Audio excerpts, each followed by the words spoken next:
Good morning, people of the internet. You're listening to Debi Radio 79.5 FM, a podcast where we discuss the movie Grosse Pointe Blank 1 minute at a time. I'm your co-host Hugh. And I'm your other co-host Dev, and on today's show we're going to be looking at minute 102. Joining us on today's show, as she is all this week, we have Catch You Later, GPB fan extraordinaire. Welcome back. Thank you. How are you? Good. This is great to come back for the ending stuff. This is great. Yeah, you get the action now. Yeah. And this is a actually not as action-packed of a minute as I thought before actually just watching it as a standalone minute. I had thought there was still, a fair bit of action to go around, but really there's just one moment of action in like the opening 10 seconds, and then we're done. It really does. This film does wrap out very, very fast. So we have in this minute the demise of Grosse's character. Do we ever get a first name for Grosse? I don't remember there being one, and I don't think. Yeah, the IMDb doesn't have one either. Okay, it needs a Google. Yeah. I'll check the script as well, but I'm pretty sure there isn't. And I think part of the irony is that I always think of it as Grosse, Grosser. Whoever filled in the IMDb has it as Grosse, as in groceries, which does kind of fit with his whole vision of himself as the working class guy. Yes, yeah. But I think the ambiguity is important, especially considering it's set in Grosse Pointe. I think, that idea of we've got Point Blank being Martin Blank, we've got Grosse. I think that's an element of this. But we do have Grosse's demise here. Dan Aykroyd finally bites the bullet. Is that what he does? Well. Oh, nice. Good one. Before we get to that, though, there's this whole back and forth about selling a gun to the guy that you're trying to kill. That's brilliant. That's just so funny. Fantastic. And the use of it is great as well, right? Like, I'll sell you this piece so that you can kill me with it, but actually I'm doing it just so that I can get a shot on you to take you out. But the whole thing is it's a parody of something that only... So I think John got this from Westerns, or he got it from his mentor Chang Cheh in the swordplay days of the 70s, but he did something in his Hong Kong films that was new at the time for most of us who watch these kind of movies, which is that in A Better Tomorrow 2, at the end, when you get the two super cool killers on each side confronting each other one-on-one in the end of this huge shootout in the middle of this house run by triads who do fake cash, what they do is, having emptied their guns at each other, and they're both sliding down the wall wounded, and they're still trying to reload guns, is what happens is there's a point where they trade guns. And the whole point is it's a gesture of respect, or at least this is how it's explained, because the whole idea is that they respect each other enough to trust the other, that the gun is loaded and does work. And this becomes a trait throughout Woo's films, right? Is that there's always the one bad guy. Like in Bond films, it's the henchman, right? The lieutenant, right? That character in Woo films is always a guy who does bad things to other people who he considers fair game. But like Leon, he has rules. Yeah. And he always, when he gets pushed to a point, he always draws it. And the most explicit version of that is in Hard Target, where Arnold Vosloo's wonderful the ex-South African mercenary pick, gets really mad at the end with his boss, and he's like, you're screwing all of this up, right? And Lieutenant's character looks at him and says, "You're not mad at me, are you, Pick?" And he goes, "I'm not mad. I'm a professional." And walks away like, "Yeah, you're clearly mad, dude. Just let it go." But it's that whole thing of the honor of saying, "Well, actually, I do it." And in this one, it's like, "Yeah, there's no honor. There's just no honor." It's like, "Should I sell you one? Yeah, front me." It's like they both know this is just not happening. So okay, so the big question here, right? Like, is who says popcorn? Mm-hmm. And we were having this debate just before we hit record today. So, it is Grosse's catchphrase. Hugh, you were of Team Martin saying popcorn. I'd always some thought reason, it was yeah. Grosser. Okay. I thought it was Grosser basically kind of doing a distraction, calling out to Martin that like he's getting shot, right? Like just to give that half second where Martin's distracted from reaching for the gun and potentially plugging Grosser. Right. And you thought it was a kind of in your face line by Martin to Grosser. Same. Yes. I also thought that it was like, gotcha. Yeah. Because like when Grosser uses it earlier, right? It always seems to be the thing he brings up as like a kind of climactic boom on his ideas and what he's saying to you. You know, he does that with the Union thing. He does that again in the diner. So it kind of seemed, and also that era of film, you know, it's the thing, isn't it? It's the post Die Hard quip. You know, pre Die Hard, everybody just like, you know, smacks. Well, not quite. Arnie does it, but before Arnie, everybody just like brutally murders people. That's it, right? There's no quipping done in American film. And then between Arnie and Bruce, everybody's got to make the joke. And I think it's partly expectation in the audience where you're kind of thinking, yeah, that's got to be him. I just never assumed it happened so quickly. At the time, you're seeing it quickly. We're not going over it in the way we are now, and it just always. I don't know why the audio track. It just always sounded like Martin in the cinema and then on VHS. But now clearly on the Blu-ray, it's very, very clearly not him. Yeah, I mean, and bear in mind that we have literally been going through this like frame by frame to see, because the view is only of Martin, and we're trying to figure out if Martin's actually saying anything as he's throwing a TV through Dan Aykroyd's head. And I think it is that it is Grosser saying this, but I mean, it kind of works either way. I feel like Martin comes off better if it's actually Grosser saying this, because it's just Grosser being Grosser as opposed to Martin kind of lowering himself from being a professional to being a quipster in the moment. I thought he was being quippy.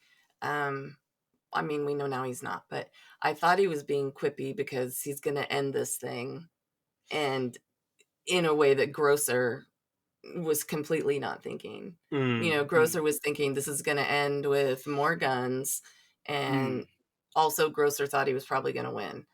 And that it does this instead. I think that's where I thought Martin said popcorn.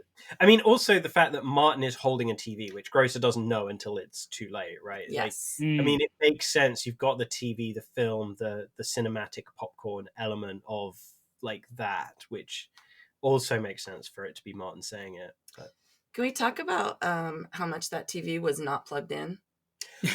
Okay, so you do actually see Martin reaching down to. He's unplugging it with his right hand once he's got the gun. So there. Yeah. Again, this is the kind of thing, right? The film will pay attention to this while it won't make it clear who's saying what. Oh dear. Yeah, I love this film. I really do. Yeah. I've just heard so many people refer to Grosser being electrocuted. Right. Like, it wasn't plugged in. But the thing is he does do this juddering thing. Yeah. That is probably because of all there's probably some minor charge left in the circuitry. Having opened up enough CRTs back in the day in my time, they do have zapped. Big ass capacitors in their storage. Oh yeah, I think it's much more like it's just Dan Aykroyd having fun. To be honest, it's just I'm going to have my stage death. It's going to have elements. You're going to watch them. Yeah.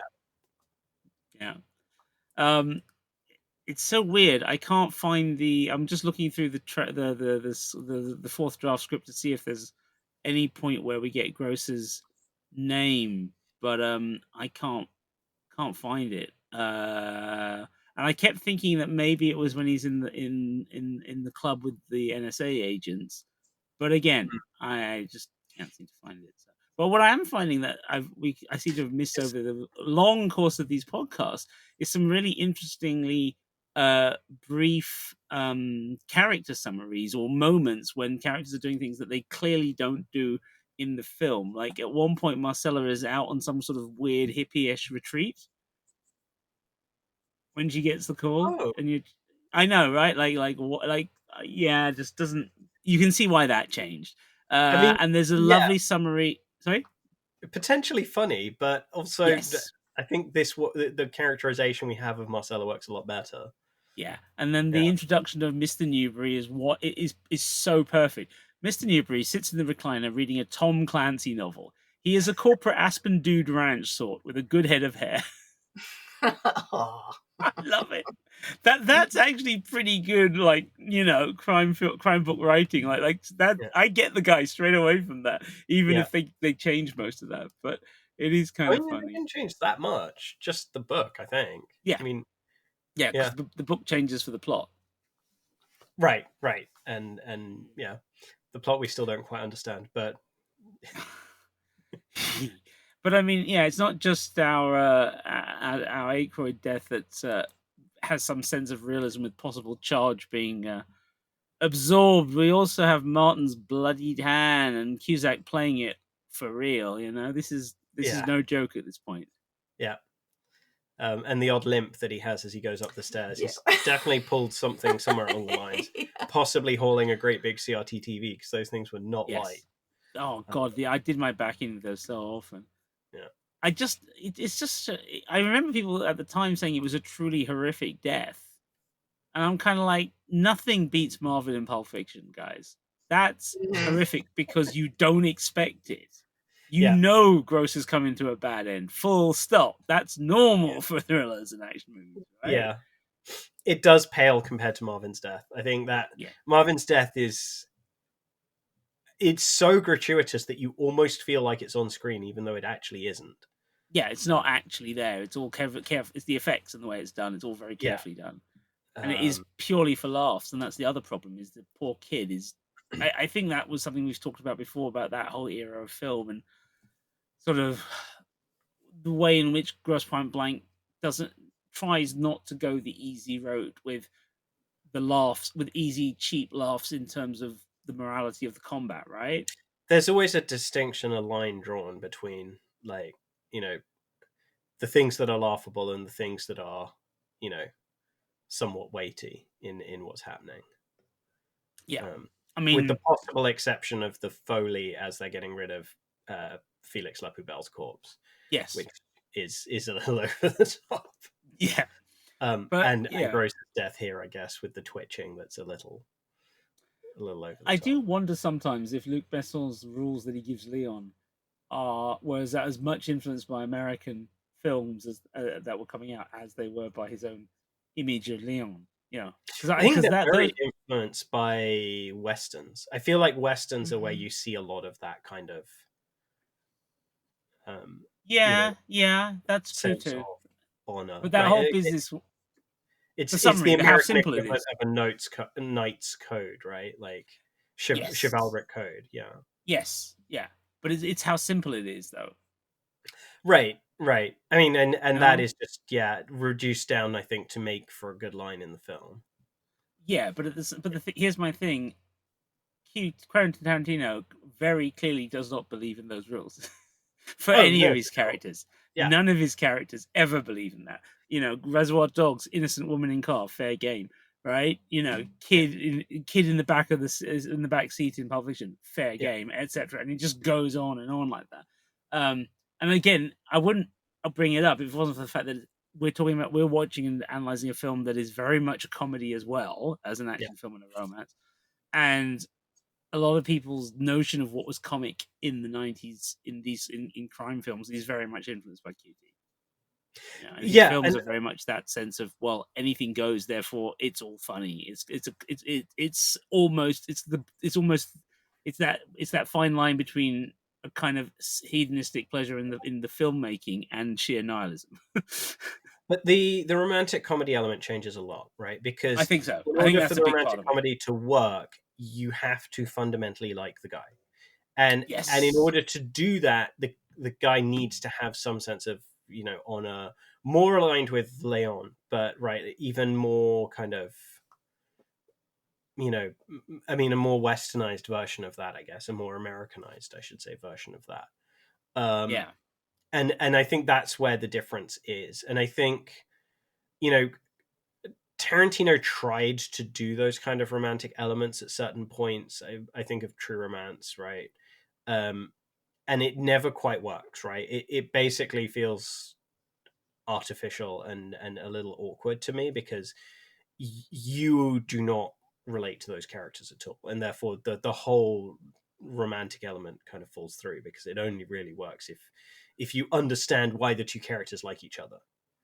Because if you don't, then you're not actually wanting the outcome.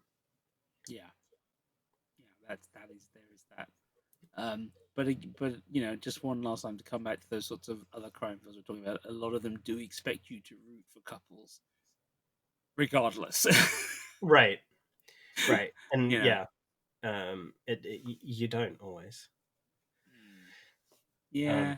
Although I think Very Bad Things, which is a film I've mentioned a few times on this show, does that's a whole other kettle of fish. It, right? Like that's actually we don't root for either of these characters in a very precisely. very clever way. That is a film that needs a revival. It's a much more sophisticated piece than people give it credit for. Yes. Yes. Has anybody got anything else? I'm just looking at the end. I'm really satisfied that you explained the TV being unplugged, because that's bothered me forever.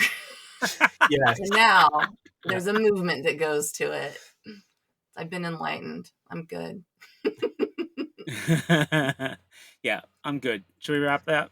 Let's do it. Give it a second. This was minute 102 of the Grosse Pointe Blank podcast, Debi Radio 79.5 FM, featuring your hosts, co-writers, and co-producers, Dev Sodiger and Hugh David. Today's guests, Catch You Later, GPB fan extraordinaire. Where can people find you, Catch? North Bay Derby on Instagram, and also Catchatory Reviews on Instagram, Facebook, other things. Excellent. Can I ask, are those written, or are you doing them video style, audio style?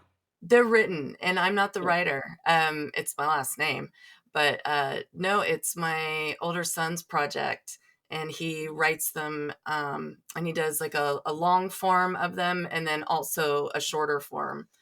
Ooh. Yeah. Excellent. Well, good luck, Tim. Yeah, it's fun. Thank you. Cool. You can find us at all good podcast players, including the one you're listening to us on, as well as YouTube, X, and Spotify. In all cases, our handle is at Debi Radio, DEBI Radio. And our website is also debiradio.com. One last time, DEBI Radio. Yeah. If you want to talk with us on the Facebook listeners group to discuss this movie or movies in general, you can do so. Our Facebook listeners group is Debi Radio 79.5 FM Fan Club. Sure was clear that all of this was new. Concentrating hard like a little girl, smoking for the first time. It wasn't a moment, it was a feeling.